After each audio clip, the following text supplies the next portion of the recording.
اور واقعہ یہ ہے کہ جو ان میں اصحاب دانش و بینش ہیں وہ مانتے ہیں کہ محمد الرسول اللہ صلی اللہ علیہ وسلم کا تعلق کسی پری ہسٹورک ایرا سے نہیں. حضور کل 1400 برس پہلے کی شخصیت ہیں. تاریخ کا یوں سمجھیے کہ نصف النہار، the very midday of history, کہ کوئی چیز بھی ان کی پردہ اخفاء میں نہیں ہے. اور حضور صلی اللہ علیہ وسلم کی یہ بات ہر شخص مانے گا کہ آپ نے تاریخ انسانی کا ایک عظیم ترین انقلاب برپا کیا. اس دور میں آپ کے علم میں ہوگا ابھی کچھ 6-7 سال پہلے امریکہ میں ایک کتاب شائع ہوئی دی 100. ڈاکٹر مائیکل ہارٹ اس کے مصنف ہیں. مشاہیر عالم کے موضوع پر اس سے پہلے بھی دنیا میں بہت کتابیں لکھی گئیں. بڑے انسان، بڑی شخصیتیں، ان کے چھوٹے چھوٹے لائف سکیچ. لیکن یہ کہ یہ کتاب اس اعتبار سے بڑی یونیک ہے، منفرد ہے، کہ انہوں نے 100 افراد کا انتخاب کیا، پوری انسانی تاریخ کی عظیم ترین 100 شخصیتیں. پھر ان میں گریڈیشن کی، ان میں ایک درجہ بندی قائم کی. یہ 100 تو ہے عظیم ترین پوری نوع انسانی میں، ان میں عظیم ترین کون ہے، پھر نمبر 2 کون ہے، پھر نمبر 3 کون ہے. یہی وجہ ہے کہ انہوں نے تاریخی اعتبار سے مرتب نہیں کیا، کرونالوجیکل آرڈر میں نہیں، بلکہ اس ترتیب سے کہ جو عظیم ترین انسان ہے اس کے نزدیک نمبر 1 پر اس کو لائے، پھر نمبر 2 پر جو ان کے بعد ہے. اور آپ کے علم میں یہ بات ہوگی کہ وہ ڈاکٹر مائیکل ہارٹ دی 100 میں نمبر 1 پر لائے محمد الرسول اللہ صلی اللہ علیہ وسلم. اور انہوں نے یہ کہا کہ بہت سے لوگ میری اس تصنیف میں نمبر 1 پر محمد کا ذکر دیکھ کر صلی اللہ علیہ وسلم حیران ہوں گے، اس لیے کہ ظاہر ہے وہ مسلمان نہیں ہیں، وہ تو عیسائی ہیں، تاحال بھی عیسائی ہیں. انہوں نے کہا کہ اس میں مجھے لازماً I owe an explanation، مجھے اس کی وضاحت کرنی پڑے گی. اور اس کی جو دلیل اس نے دی ہے وہ اس شخص کی ذہانت کی بہت بڑی عکاسی کرنے والی شے ہے. کہتے ہیں this is because he is the only person. یہ the only کو انڈرلائن کر لیجئے اپنے ذہن میں. واحد شخصیت ہے پوری نسل انسانی کی، supremely successful in both the religious and the secular fields. کہ زندگی کے یہ 2 خانے جو آج کے انسان نے اپنے ذہن میں قائم کر لیے ہیں. ایک خانے کو وہ کہتے ہیں یہ مذہبی خانہ، یہ انفرادی ہے، عقائد ہیں، عبادات ہیں، کچھ سوشل کسٹمز ہیں. اگر کوئی فوت ہو جائے گا تو کیا کریں گے، اسے دفن کریں گے، جلائیں گے، کیا کریں گے، پیدائش ہے اسے سیلیبریٹ کس طرح کریں گے، یہ سوشل کسٹمز ہیں. تو دنیا میں یہ مانا جاتا ہے کہ یہ تو ہے ریلیجس اور پرائیویٹ افیئر ہے زندگی کا. اور ایک ہے سیاست، معیشت، تمدن، قانون، عدالت، سیاسی نظام، معاشی نظام وغیرہ. یہ سیکولر فیلڈ ہے، اس میں کسی مذہب کی بات نہیں ہونی چاہیے، بلکہ یہ کہ جو بھی کسی ملک کے رہنے والوں کی اکثریت کی رائے ہو اس کے مطابق کام چلنا چاہیے. یہ ان کا ذہن ہے، ہمارا نہیں معاذ اللہ. اسلام کے نزدیک انسانی زندگی انڈیویزیبل ہے، ناقابل تقسیم وحدت ہے. یہ ایک آرگینک ہول ہے، حیاتیاتی اکائی ہے جس کو تقسیم نہیں کیا جا سکتا.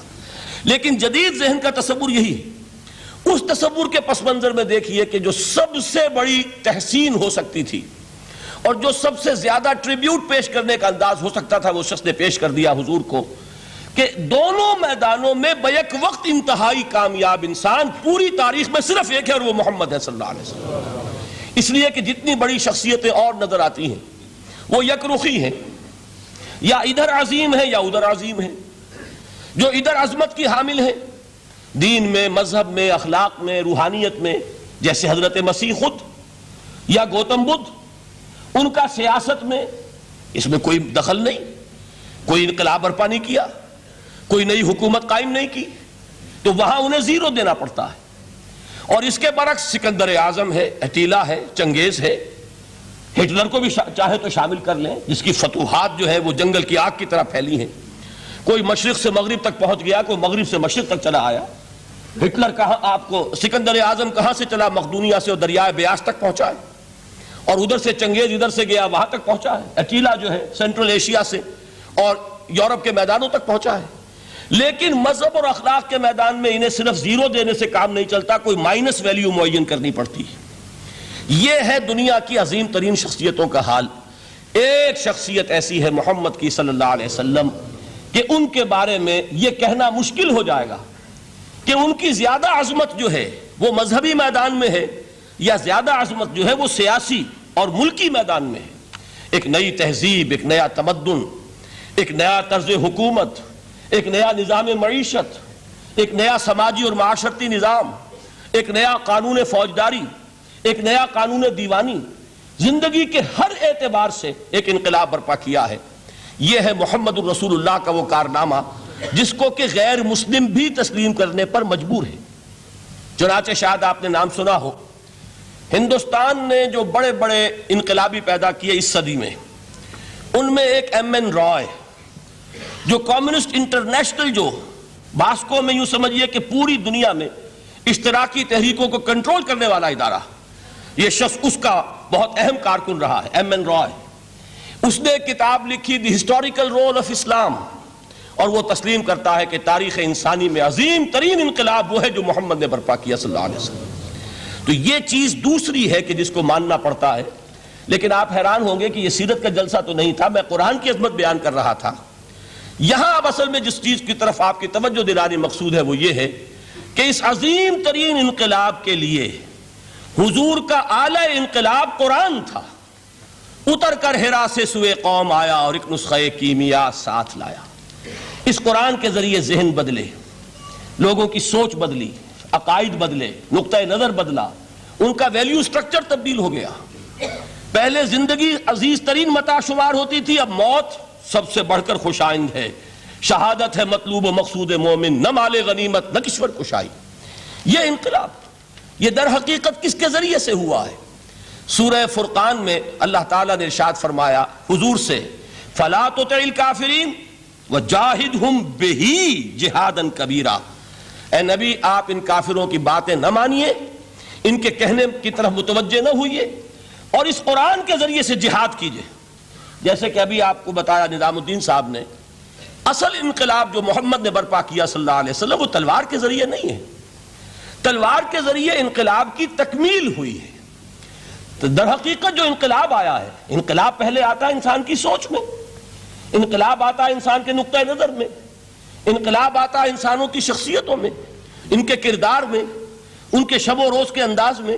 یہ انقلاب کون سی تلوار سے آیا؟ محمد تو تنہا تھے صلی اللہ علیہ وسلم، ایک فرد واحد سے دعوت کا آغاز فرمایا۔ یہ قرآن تھا در حقیقت، یہی سب سے بڑی تلوار ہے محمد الرسول اللہ صلی اللہ علیہ وسلم کی۔ اس سے ذہنوں کو بدلا ہے، عقائد بدل دیے ہیں، نظریات بدل دیے ہیں، اسی سے لوگوں کا تزکیہ کیا ہے، اسی کو ان کے اندر اتارا ہے۔ یہ در حقیقت میں علامہ اقبال کا وہ شعر میرے سامنے آ رہا ہے، چوں بجا در رفت جہاں دیگر شبد۔ عظمت قرآن کے ذکر میں فرماتے ہیں جب یہ قرآن کسی کے اندر اتر جاتا ہے اس کے اندر انقلاب آ جاتا ہے۔ ہی از اے چینج پرسن، اس کی سوچ بدل گئی، نقطہ نظر بدل گیا۔ پہلے وہ کائنات کو سمجھتا ہوگا کہ خود بخود چل رہی ہے، اندھا بہرا مادہ اسے چلا رہا ہے، بائی این ایکسیڈنٹ یہ وجود میں آئی ہے۔ اب وہ سمجھتا نہیں ایک اللہ ہے، علی کل شیء قدیر بکل شیء علیم، الحی القیوم، جس نے اس کائنات کو بنایا ہے، جو اسے چلا رہی ہے، جو مدبر ہے، یدبر الامر من السماء الی الارض، تدبیر فرما رہا ہے، وہ ہے کہ جس نے اس کائنات کو پیدا فرمایا۔ پھر یہ کہ پہلے وہ سمجھتا ہو کہ میری زندگی کیا ہے، وہی جو کہ شہنشاہ ظفر نے کہا تھا کہ عمر حیات مانگ کے لائے تھے 4 دن، بہادر شاہ ظفر آخری تاجدار خاندان مغلیہ کا، کہ عمر دراز مانگ کے لائے تھے 4 دن، 2 آرزو میں کٹ گئے 2 انتظار میں۔ کل زندگی کیا ہے؟ یہ 30 40 50 60 70 برس۔ قرآن نے بتایا نہیں، اور جو ترجمانی کی اقبال نے، تو اسے پیمانہ امروز و فردا سے نہ ناپ، جاویداں پہم دواں ہر دم جواں ہے زندگی۔ یہ تو ایک ابدی سلسلہ ہے، اس کے لیے کوئی اختتام ہے ہی نہیں۔ یہ موت جو ہے یہ دی اینڈ نہیں ہے، موت ایک زندگی کا وقفہ ہے، یعنی آگے چلیں گے دم لے کر۔ یہ انقلاب ہے انسان کے فکر کا اور سوچ کا۔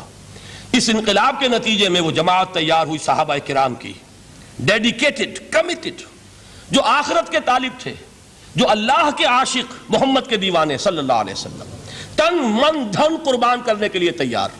حضور کے چشم ابرو کی جنبش جو ہے وہ ان کے لیے گویا کہ ایک حکم کے درجے میں ہے، جس کی کہ لازماً تعمیل ہوگی۔ اور انہوں نے اپنی گردنیں کٹوا دی، اپنے گھر اجڑوا دیے، اپنا دنیا کا جو بھی کچھ اثاثہ تھا وہ قربان کر دیا، نشاور کر دیا، تب کہیں جا کر انقلاب آیا۔